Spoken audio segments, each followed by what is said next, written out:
Well, I started really young actually. I grew up with climbing because my parents and also my grandparents already climbed. So they carried me up to the mountains almost every weekend, and I tried climbing on the smaller rocks there and just played around. And afterwards, with about 7 years or so, I started climbing indoors a bit more, kind of with a group and having fun there. And then with 12, 13, I really started training more, competing more, found the fun in competition, and yeah. But there are surely really a lot of good spots for climbing in Switzerland, not only bouldering, but also lead climbing, alpine climbing.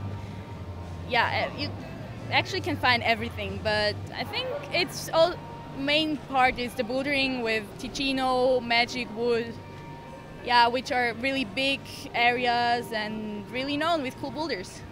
What's your favorite spot in Switzerland to go climbing? Where would you, if you had a weekend that you were not at a competition, where would you head off to?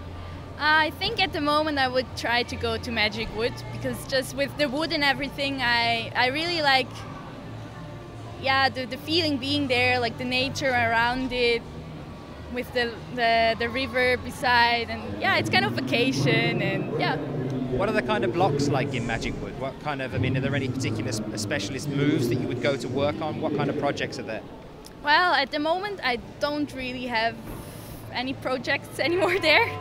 So, but well, there are still many to do. But yeah, I mean, there are classic boulders there, but also in Ticino, so it's kind of always hard to decide where to go. But I'm at the moment not really on projecting. I prefer just to go there, climb as many boulders as possible. Relax. So, yeah. Talk to me about climbing in Switzerland. How well is it received as a sport here? Is it well known? Obviously, you are very much an alpine nation anyway, but I mean, how much publicity does climbing get here? Well, it's a hard question because, yeah, you said we have a lot of mountains and alpinism is really known, and yeah, a lot of people do alpinism, but like the competition and all sports climbing isn't that known yet, and also like in media it's not that present, or it could be better. But if you compare it with like 10 years ago when I started climbing competitions, it's a massive change. Like, people know that there's climbing. A lot of people were already in a climbing gym with school class or anything, and there are climbing walls in gyms, so in school gyms. So it's known, but not as known as a competition. But you think it's growing? Yeah, it is, massively. And more gyms are opening? Yeah, exactly. We have at the moment, I think, like 4 gyms going up this year. So yeah, it's a massive boom here. What about the Swiss team, and how is that put together? How do you have nationals? How do you get onto the team, and what kind of support is available to you once you're on that team?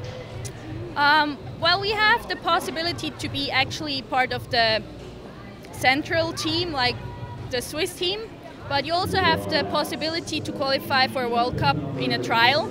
So also for Grindelwald, we had a trial, and some of the athletes who qualified weren't actually in the part of the actual Swiss team at the moment, but they're here now competing. So that's, I think, quite a good system. But then we have like the main